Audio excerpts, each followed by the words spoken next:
بسم الله الرحمن الرحيم. السلام عليكم ورحمة الله وبركاته. How are you, my students? I hope that you're happy and healthy and ready for today's lesson, which is the Unit 1, Form, Meaning and Function. But before we do that, let's revise our previous lesson, the writing. Of course, we took the writing corner. We have some important points here. When you write an opinion essay, to give your opinion about something, note down what you know about the topic and collect new information. Take notes about what do you know about this topic and take some new information. Note down your personal views, other than information you found online, your personal views on the topic, and express your feelings and opinions. The third one, combine them together. Combine your views and feelings with the relevant information. So once you write the information you found online or your views about the topic, combine them and try to write your essay and organize, of course, each paragraph. And remember that it is your essay and your voice needs to come through. Remember, this is your essay, your opinion that has to come through. So these are today's objectives. Match the tag questions with sentences. So we'll be learning today about question tags, if you remember them at the end of the sentence. Rephrase an information question into a polite form. Form correct tag questions. Express obligation with must, mustn't, have to. Express necessity and lack of necessity. Polite ways to ask for information. So we'll be focusing on tag questions and how do we ask for information. So this is the first part here, the tag questions. We use the tag questions to check information. So this is the main use for the tag questions, is to check for information. Again, why do we use tag questions? Just to check for information. We use an auxiliary verb and a subject personal pronoun. We use an auxiliary verb and a subject personal pronoun. With an affirmative sentence, we use a negative tag. With the negative sentence, we use an affirmative tag. So if the sentence is negative, we use an affirmative tag. If the sentence is affirmative, we use a negative tag. So they are unlike each other. Let's take some examples here. You will go to the bank. Won't you? You will. Notice this here, affirmative. And here, won't you? This is a negative tag. You will go to the bank. Won't you? The second one, you won't. Again, this is a negative sentence. You won't work this Saturday. Will you? So if the sentence is negative, make the tag affirmative and vice versa. There's a cash machine on Main Street, isn't there? There's a cash machine on Main Street, isn't there? So remember to take the same helping verb or auxiliary verb and just make it, if it's affirmative, make it negative. If it's negative, make it affirmative. For example, there's, it's the short version of there is. There's a cash machine on Main Street, isn't there? So we took is and make it negative. Next example here, they are not going to go look for another job, are they? Again, they are not. They are not. Here it's a negative and are here is affirmative. So we use the same auxiliary verb. They are not going to go look for another job, are they? They invested in the property market, didn't they? He didn't get the job, did he? Notice the question tag contains from two words, an auxiliary verb and a pronoun. Didn't they? Did he? Wasn't it? So it's just an auxiliary verb, whether it's negative or affirmative, and the pronoun. Let's continue here. They invested in the property market, didn't they? He didn't get the job, did he? It was the night shift you wanted, wasn't it? You are working today, aren't you? And remember, they're not really asking here, they're just checking for the information. The question tag's main goal is to check for information, not really asking for the information. It's like when you are sure that your friend is coming to your party and you want to ask him, you're coming, aren't you? So you know that he's coming, it's just that you want to make sure that he is coming. You say, you're coming, aren't you? So just here, you're asking him just to check for the information that you already know that he is coming. Here's the language builder here. Aside from using tag question to check for information, we also use tag questions to ask for agreement. So here's another use for tag questions, just to have agreement. Again, aside from using tag questions to check for information, we also use tag questions to ask for agreement. We use rising intonation.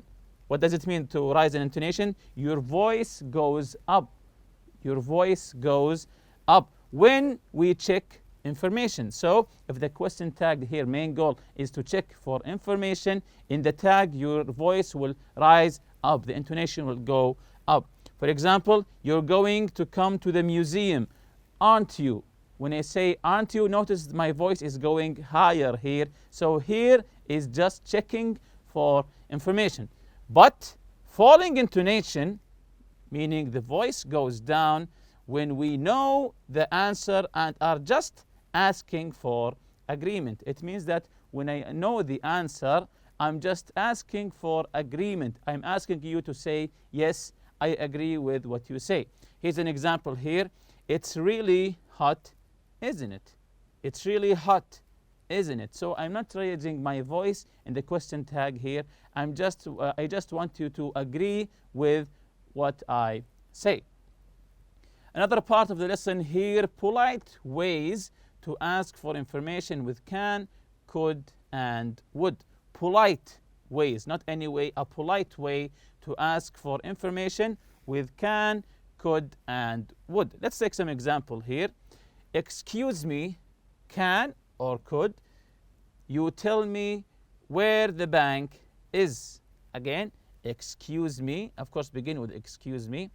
Can you or could you tell me where the bank is? So this is a polite way to ask for information. The second question, can or could you tell me where the bank is? Again, can or could you tell me where the bank is? Next one is, would you be able to tell me where the bank is?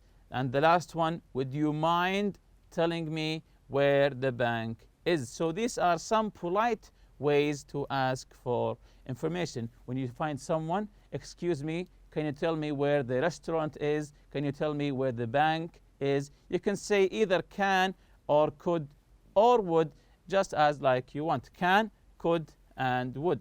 Again, could you tell me where the bank is? Or can you tell me? Would you be able to tell me where the bank is? Or you can say, would you mind telling me where the bank is? Next is polite ways to make requests with can, could, and would. So it's not asking for information now. Now you're making a request. You want something from someone. Again, a polite ways to make requests with can, could, and would. The first one, can you give me your credit card details, please? Can you give me your credit card details, please? Of course, please is a polite word here. The answer is certainly. The second question, could you help me? Could you help me? Of course, is a polite way of asking. The answer is of course. The third question, would you open the window, please? Sure. Would you open the window, please?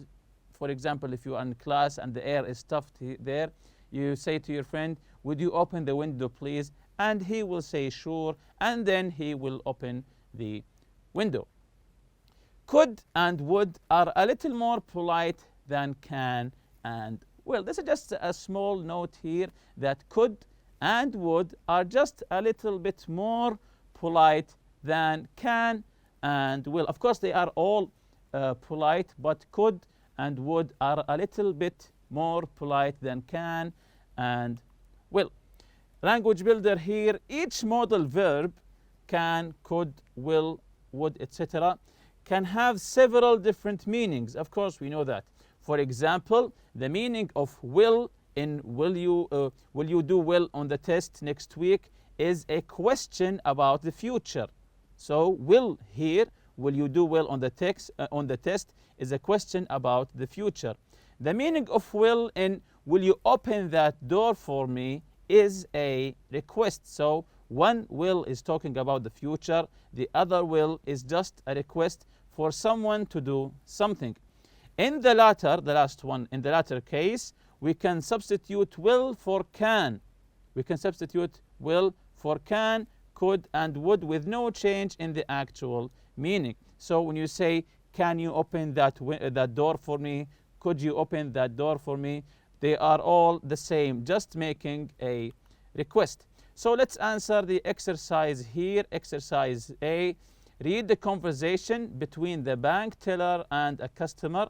Use could, would, and question tags to complete the conversation. So we have a conversation, and you can notice the gaps in the conversation. So we'll be filling them with either question tags, could, or would. So let's begin. A here. Excuse me, I'd like to withdraw 500 euros from an account in 50 euro notes. In 50 euro notes. Do you mean what's the meaning of notes here? Yes, notes are the paper money. The paper money, we call them notes. So again, excuse me, I'd like to withdraw 500 euros from my account in 50 euro notes. Of course, madam, number one here, I have a form of identity, please. So this is a request here. Of course, madam. Number one is, yes, you can say can or could. You can say can or could. Can I have a form of identity, please? Or could I have a form of identity, please? Sure, here you are. Thank you. So you want the total amount in 50 euro notes. And the question tag here, you. Again, thank you. So you want the total amount in 50 euro notes. And the word you, notice here, this is an affirmative sentence. So the tag will be excellent. The tag will be negative. So we say, don't you? You want the total amount of 50 euros in 50 euro notes, don't you? Yes, that's right. Is there anything else I can do for you today, madam? Yes, please. I'd also like to change some American dollars into Saudi riyals. Again, yes, please. I'd like to change some American dollars into Saudi riyals. You charge commissions. You charge commissions. You charge commissions. This is an affirmative, so the tag should be, that's correct, negative. So you charge commissions, don't you? You charge commissions, don't you? Yes, madam, we do. Our rates are displayed on the board. I see. Thanks. And number 4 here. You mind telling me how many Saudi riyals I will get for $1,000? Again, I see. Thanks. And number 4 is, yes, would you mind telling me how many Saudi riyals I will get for $1,000? Of course, at today's exchange rate, you will get so and so and so. So this is the filling the gaps here. I can see that you think that it's easy just filling it with the question tags. If the sentence is negative, put the tag in the affirmative and vice versa. The second question here, work with a partner. Imagine that you work as a bank teller. Continue the conversation in exercise A using some of the words and ideas in the box. Include some responses from the customer, role play with the conversation, and take in turns to be the bank teller and the customer. So you and your friend will role play, take turns. One is the bank teller and the other one is the customer in the part to exchange rates, to exchange the currencies in the bank. So we have some helping words here. Pay a utility bill, make a deposit, make an international payment order, a new debit card, open a savings account, transfer some money, apply for a credit card, buy health insurance, or apply for a mortgage. So you can choose any of these and just continue with the conversation with your friend using the question tags or would or could. For example, if the customer here is want to buy a health insurance, what do we say here? Yes, you can say, could you show me the health insurance form, please? And then maybe the teller will ask you, you want the health insurance, don't you? And so on. So you have to role play this exercise with your friend using the question tags would or could. So continuing with the lesson here, expressing obligation. Obligation, must, mustn't, and have to. What's the meaning of the word obligation? The word obligation means, yes, obligation means something that you have to do, something that you have to do, or something you must do. So how do we express obligations? Using must or mustn't, or of course have to. We use must or mustn't and have to express obligation in the present and the future. Notice here, we use them to express obligation in the present and the future, not the past. For example, here, you must stop at the stop sign. Of course, when you see a stop sign in the street, you must stop. You must or you mustn't or must not. Of course, mustn't here is the short version of must not. Arrive late at work. Again, you mustn't arrive late to work. Next example here, you have to slow down at this junction. You have to slow down at this junction. You have to be at the office at 9 a.m. So have to and must are almost the same. It means something that you should do, and mustn't is the exact opposite. It's something that you shouldn't do. You mustn't speak at class. You mustn't speak at class, especially when the teacher is talking. You must pay attention. You must wake up early to go to school, and so on. Here's a note here. Mustn't means you are not allowed to do something. So what does it mean? Mustn't. It means that you are not allowed to do something. There is no past tense of mustn't. The past tense of must and have is had to. When you have to show obligation in the past, you say, I had to. You don't. So if you want to say must or have to in the past, you say had to.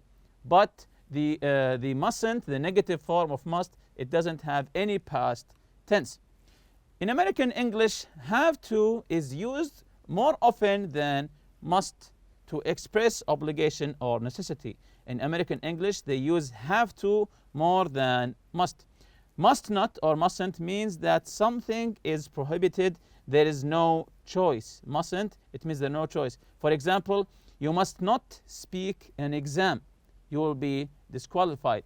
For example, here, you mustn't or must not speak in an exam, or, of course, you will be disqualified.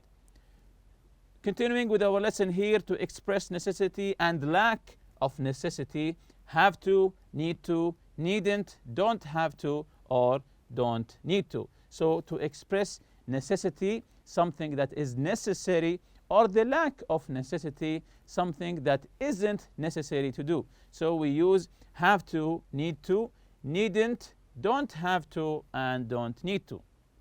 So let's read together here. We use have to and need to express necessity in the present, past, and future. So to express the necessity that something is necessary to be done, we use have to and need to in all the tenses, present, past, and future. We use the negative form to express the lack of necessity. Here's a question. What do you have to or need to do today? I have or need to finish a report for work, but I don't need to or needn't hand it until tomorrow morning. Another question here, example, what duties did you have or need to perform in your last job? What duties did you have to or need to perform in your last job? I needed or had to answer the phone and deal with customer complaints. Another question here, what will need, so here we are talking about the future. What will we need to do before we leave for the conference in Abu Dhabi? So what will we need? So here we are talking about the future. The answer is we will have to or we will need to, this is future of course, book an airport taxi. We won't have to or we won't need to find a hotel. I've done that already. So you can see here we need to and have to. You can do it with all the tenses, past, present, and the future. Doesn't or don't have to means that something is not necessary. Doesn't or don't need to, it means that something is not necessary to be done. When someone wants to help you, but it's an easy task, you say, you don't have to come with me, you don't have to do this with me, I can manage by myself. So it's not necessary to help me. For example, I don't have to drive to work, I can take a bus. Should is used to give advice or makes a suggestion that might be important, but it gives the listener the choice to take the advice or not. So when we say should, it means that sometimes it entails that the listener have a choice. For example, you shouldn't cheat in exams. It's not fair and you will get caught. So should is used sometimes to give advice, a strong advice, of course. So here's an exercise C. With a partner, discuss what you have to and must do in the situations shown on the international traffic signs. Of course, you know all of these signs, you've seen them on the streets. No parking, no passing, speed limit, and no entry. So, number one, what do you have to do here? Number one, what can you say have to or need to? Yes, you say you mustn't or must not park here. With the no parking sign here, you can say you must not or you mustn't park here. What about number two with the no passing sign? Let's see the answers here together. You say you mustn't or must not overtake this road. Again, you mustn't or must not overtake this road. What about the speed limit? The speed limit sign. Yes, you can say you mustn't drive faster than 70. You mustn't or must not drive faster than 70. And the last one, what can you say? Excellent. You mustn't or must not drive down this road. It's forbidden to enter, as it says here, no entry. You mustn't drive down this road. Exercise D here, read page 2 again. If remember page 2 from the listen and discuss with some professions there like a surgeon or a zoologist. Choose one of the professions and imagine you are working in that job. What duties and responsibilities did you perform as part of your job last week? Write them next to each day. Tell your partner what you had to do. Use had to, didn't have to, needed to, and didn't need to. So you have here the table, Sunday, Monday, Tuesday, all the days of the week. So imagine that you are working as one of these professions and write each day what did you have to do or what did you didn't have to do in that day. For example, if you are a surgeon, you can say, I had to perform an operation at that day, and so on. So role play with one of your colleagues and imagine that you are working as one of these professions, maybe a zoologist, and answer this question. And with that, we reach the end of this lesson. See you next lesson, inshallah. Subhanakallahumma bihamdik. Ashhadu an la ilaha illa anta astaghfiruka wa atubu ilayk. Assalamu alaikum.